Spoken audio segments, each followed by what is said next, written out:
Seedorf completa um ano desde que chegou ao Brasil e comemora fazendo um gol que dá ao Botafogo a vitória sobre o Fluminense e a liderança do Brasileirão. A crise no Vasco continua, o time pede para o Internacional um jogo de 8 gols e o técnico Paulo Autuori diz já ter decidido seu futuro no clube. Depois do empate com o Coritiba, o Flamengo volta a campo pela Copa do Brasil e o Galo joga a vida na Libertadores. Na edição de hoje, tudo sobre a sexta rodada do Brasileirão e também uma prévia dos jogos do meio de semana. A partir de agora, o nosso time deixa você na cara do gol.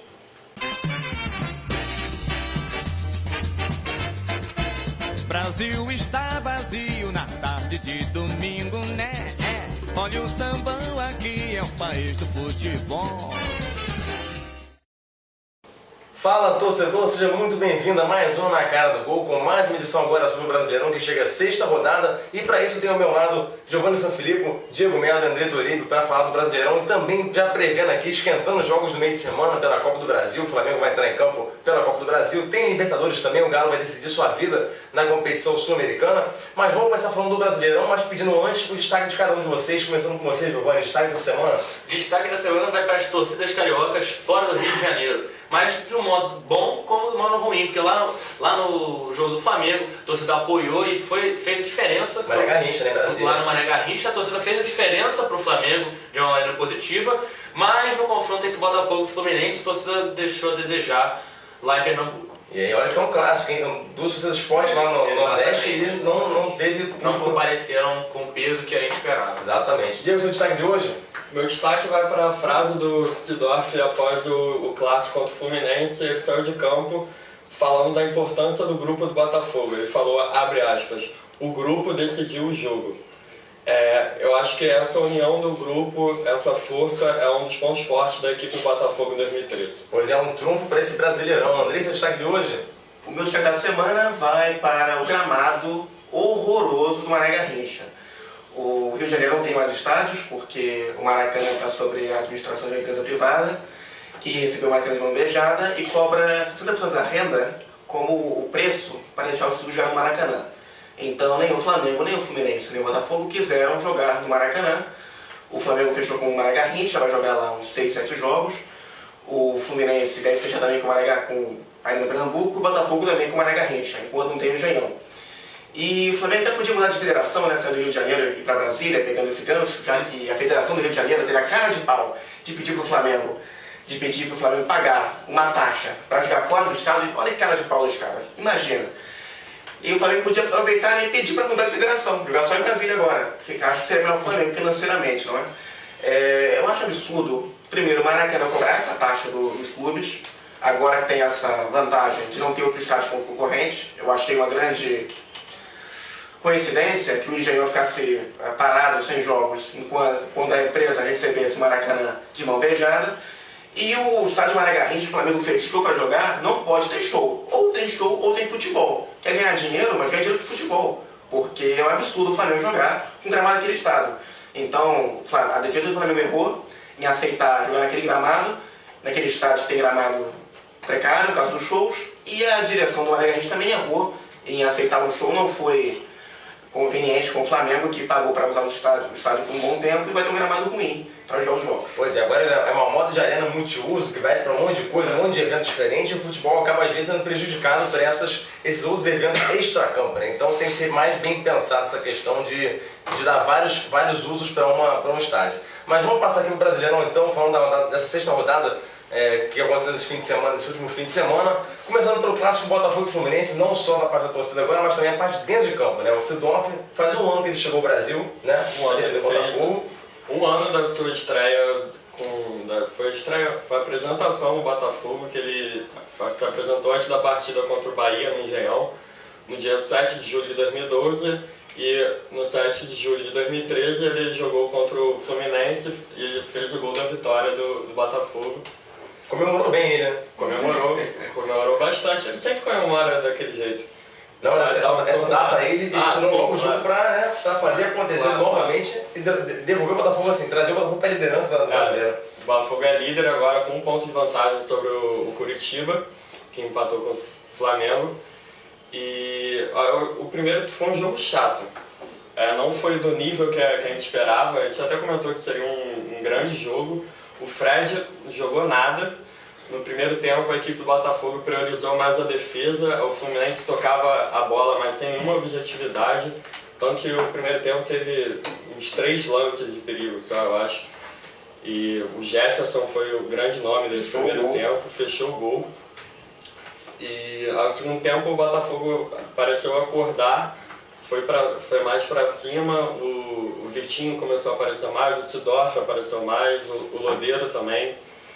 E acho que tipo, essa força da união do grupo, como eu já falei aqui no começo do programa, e a estrela do Jefferson no gol, e claro, Sidorf é Sidorf, isso pode ser um belo fator para o Botafogo. Mas ninguém joga sozinho, o Botafogo tem individualidades sim, mas tem o coletivo muito mais forte do que os outros 3 do Rio. Tem um time desfalcado, né? Sem Gabriel, sem Andrezinho, é um time que perdeu alguns jogadores, não, Diego? O Botafogo perdeu bastante com a saída do Felipe Gabriel, que ele fazia tudo nessa equipe do Botafogo. Carregava o piano, armava jogo. Exatamente. Aí, eu não sei como que vai suportar essa equipe daqui pra frente. O Vitinho entrou na equipe principal, mas ele não consegue fazer o mesmo papel que o Felipe Gabriel.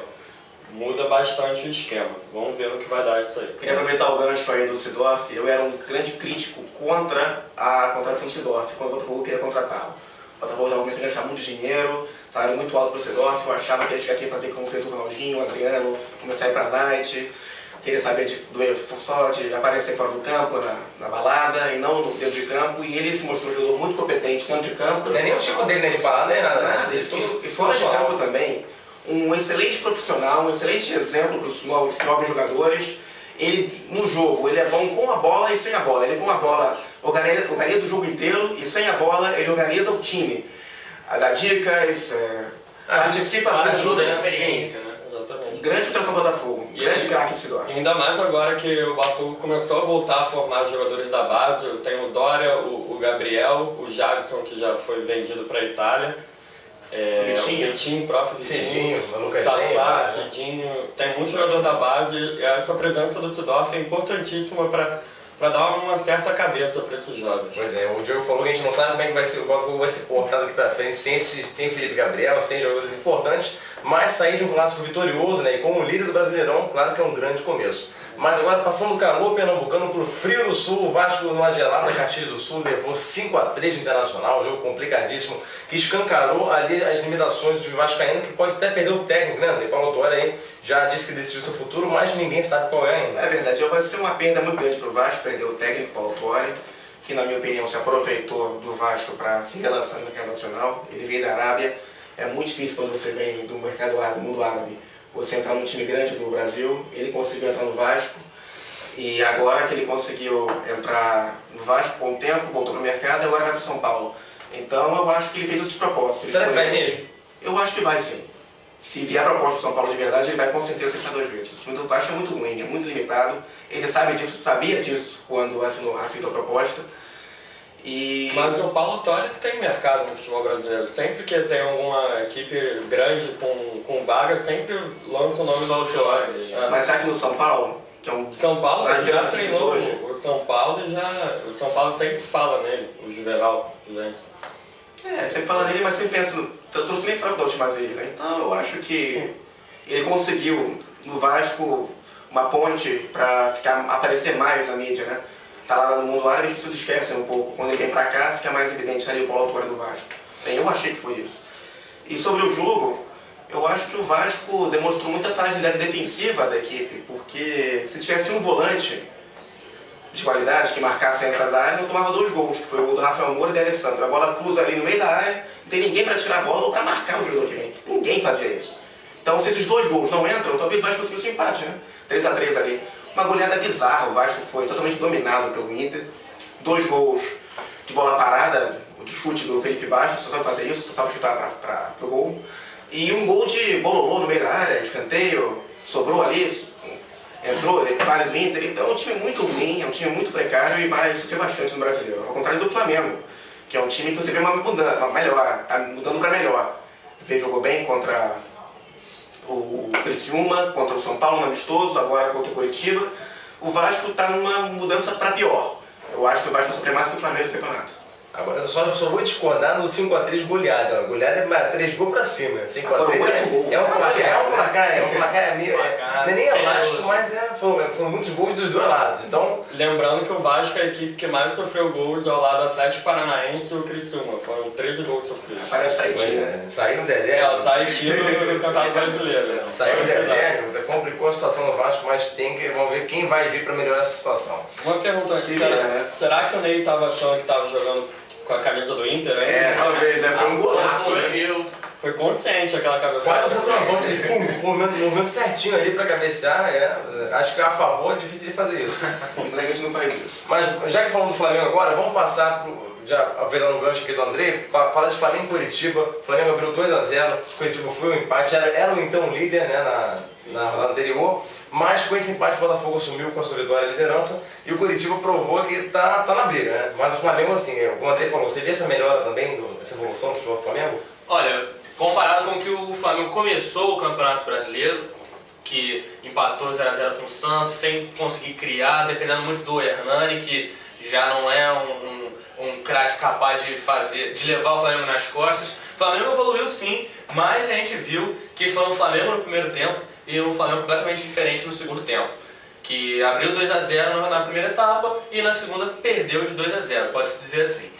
E isso acontece porque o Flamengo ainda não pegou a cara do Mano Menezes, né? Agora chegou, teve o primeiro jogo oficial depois do amistoso contra o São Paulo e vai demorar um tempinho ainda para encaixar as peças ali do Flamengo. E como eu disse no programa passado, o que aconteceu terminou com um empate porque o Flamengo jogou muito com o apoio da torcida e o Coritiba é superior ainda tecnicamente, também muito em cima do Alex, que foi o cara da partida. Fez gol e tudo. Fez o gol, cobrou o cruzamento na cabeça do Chico, que fez o primeiro gol do Coritiba. É o cara que está ali da mesma maneira que o Sidorf do Botafogo. O Alex é o cara que leva o Coritiba ali e organiza, passa toda a experiência dele para uma equipe do Coritiba que é limitada tecnicamente, mas com o diferencial do Alex. Tem o diferencial do Alex e outras peças importantes no elenco, como o Vanderlei, que pegou o pênalti do Marcelo Moreno, o Robinho, que também se destaca aí pelo meio de campo.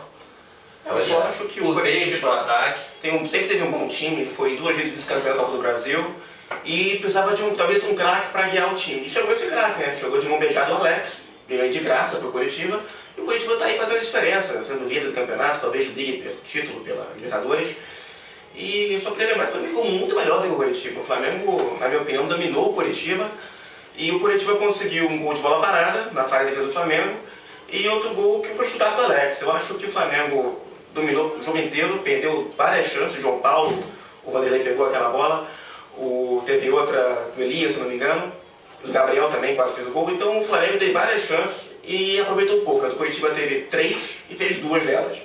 O Flamengo teve a marcação da bola parada, porque foi o que acabou com o jogo do Flamengo. Tomou um gol ali e depois tomou outro. O que aconteceu foi que o Coritiba ficou meio intimidado pela aquela pressão da torcida do Flamengo no Mané Garrincha. E voltou, né? Voltaram no Mané Garrincha. Ela estava completamente preto e vermelho o estádio lá em Brasília. E também com a estreia do Mano Menezes deu um gás pro time do Flamengo. Não sei se pode dizer que o Flamengo dominou o Coritiba. Porque muitas vezes eu vi o Coritiba, apesar de estar acuado, o Coritiba estava com tudo sob controle.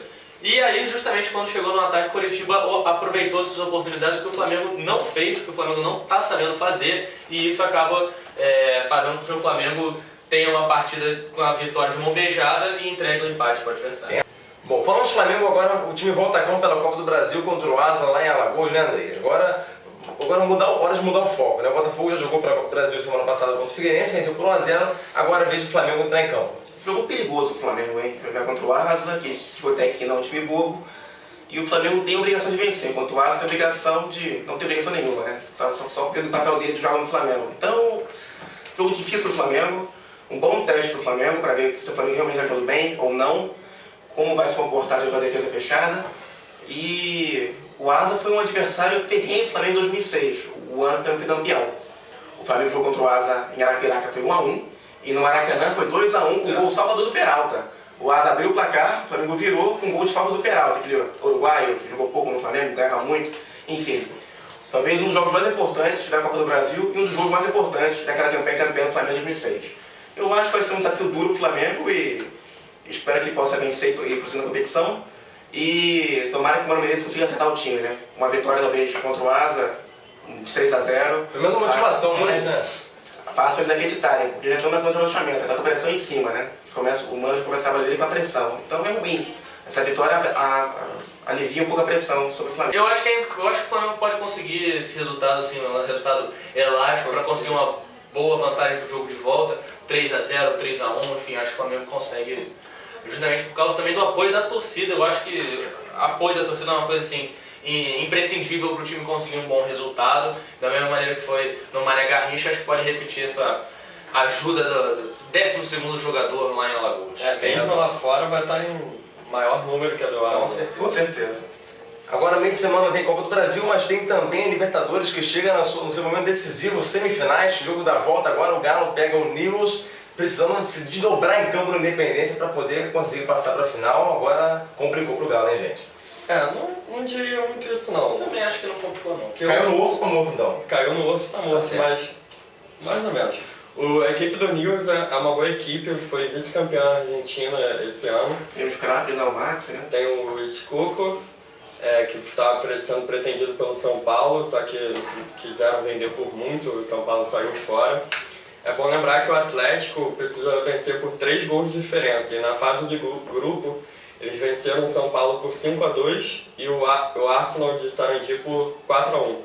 Então acho bem possível o Atlético fazer 3 gols de diferença. Olha, eu não sei se o Atlético consegue reverter o resultado já no tempo normal, mas acredito tranquilamente numa vitória por 2-0 do Atlético, devolvendo o placar feito lá na Argentina. Da mesma maneira que o Newell's fez 2-0 em casa, o Atlético pode fazer 2-0 em casa também com muita tranquilidade. E principalmente porque o Atlético não jogou muito lá na Argentina. Vai ser pressão desde o começo agora, né? Com certeza, eu acho que não tem nenhum problema pro Atlético. Olha, o pessoal tá falando aí que já fechou o tempo pro Galo, mas eu acredito que eu acho que o Galo vai ser ainda o campeão do CBF. Fica a torcida, né? Brasileiro sempre tem a torcida assim, uma comoção de todas as torcidas a favor daquele time. Menos procedência, né?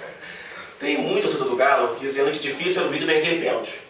Passar esse jogo aí vai ser moleza. Eu acho que não. O Galo não teve nenhuma situação até agora de reverter um placar, começar o jogo na pressão.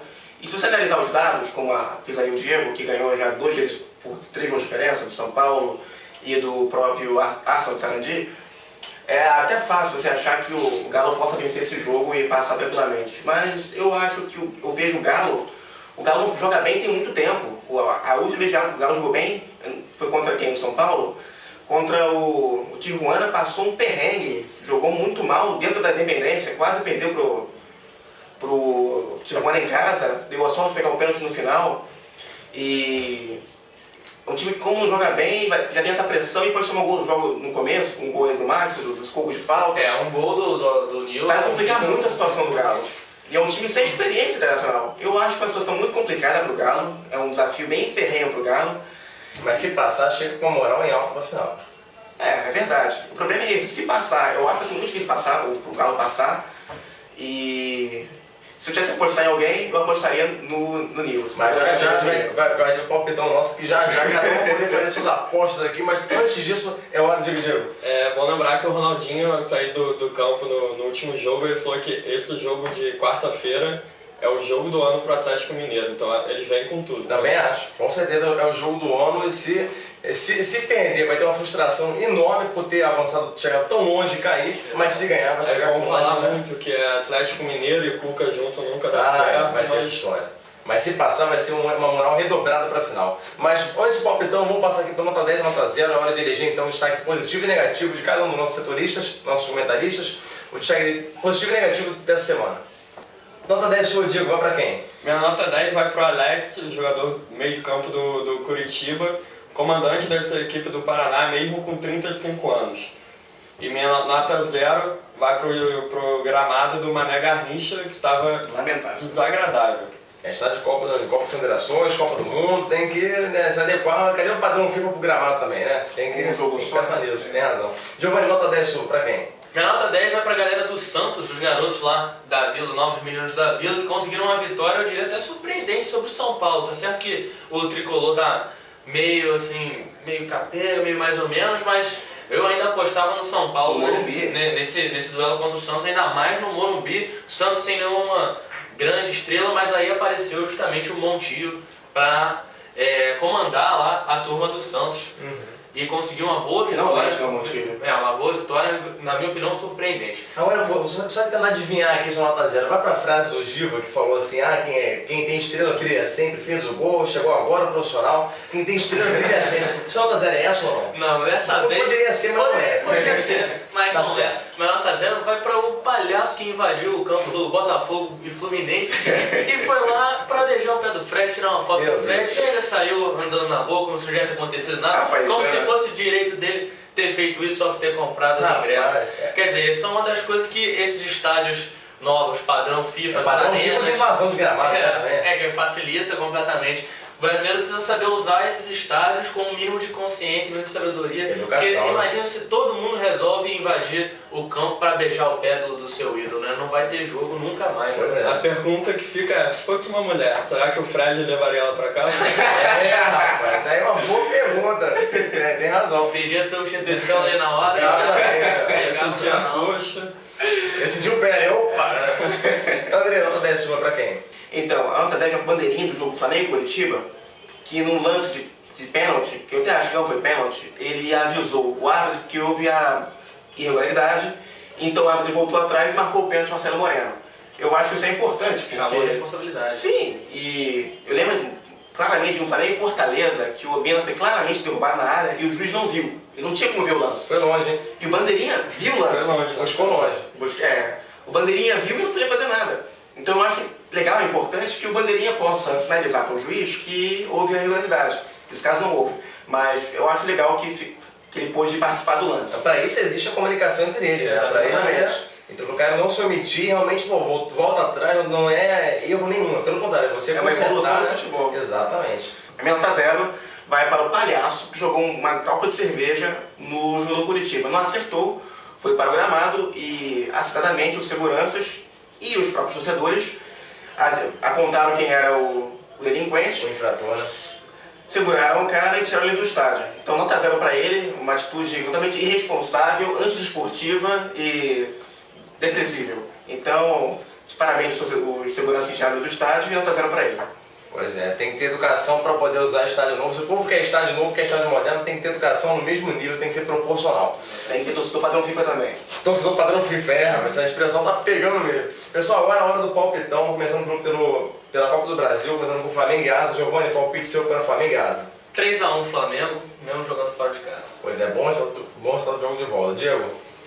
2-0 Flamengo. 2-0, André? 1-0 Flamengo. 1-0 Flamengo. Agora Atlético Mineiro e o News Old Boys, jogo da volta. O Atlético devolve o placar 2-0 e aí a gente fica sendo... Não, se tiver... tem que botar a cara, né? Então tá certo, Atlético Mineiro passa. Isso aí. Diego? 3-0 Galo. 3-0, passar direto no segundo jogo da volta, André. 1-1. 1-1, tá apostando que o Galo fica pelo meio do caminho. Pois é, mas como bons brasileiros, a gente torce aqui, ninguém é cruzeirense aqui, então a gente pode torcer pelo Galo, então a gente torce pro avanço do Galo. O André, lembra, o André não tá secando, mas ele acha que não vai passar, não é? Pelo amor de Deus, ninguém vai crucificar o rapaz, pois é. Então, pessoal, é isso, ponto final é mais uma edição do Na Cara do Gol. A gente volta mais pro fim da semana com a prévia da próxima rodada do Brasileirão, a 7ª rodada. Se você gostou mais dessa edição, clique em gostei, se inscreve no canal e manda sua opinião, seu comentário, sugestão, pra gente poder fazer, nos ajuda a fazer as próximas edições do Na Cara do Gol. A gente volta mais pro fim da semana. Valeu, galera!